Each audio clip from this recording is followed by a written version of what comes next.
that could lead a person astray. And one of the things about Seerah is very important to remember that Seerah, the early Seerah, especially Ibn Ishaq, Seerah is the weakest form of narration in Islamic tradition. Like the history, akhbar and Seerah, these are very weak forms of narrative, unless they have a sanad, muttasil.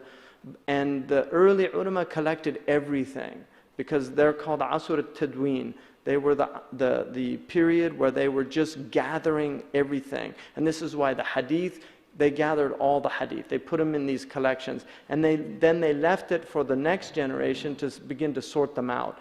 So you will find there are seerah for average people to read, that you can read. But then there are seerah that only the scholars should read. If you read Ibn Ishaq, there's things in there that can lead you astray.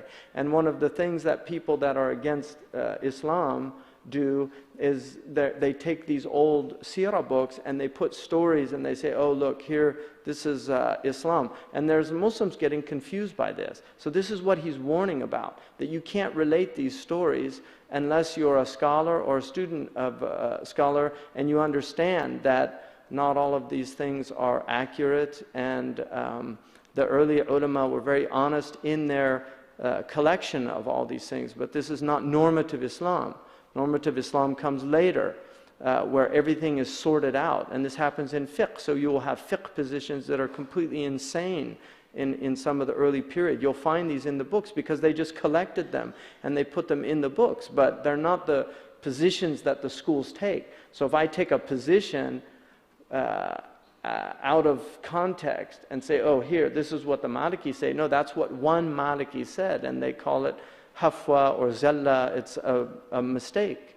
And the hafwat al-ulama, the zallat al-ulama are the worst. إِذَا زَلَّ الْعَالِمْ زَلَّتَ الْعَالَمْ. You know, the ulama say, if the scholar trips, the whole world trips with him.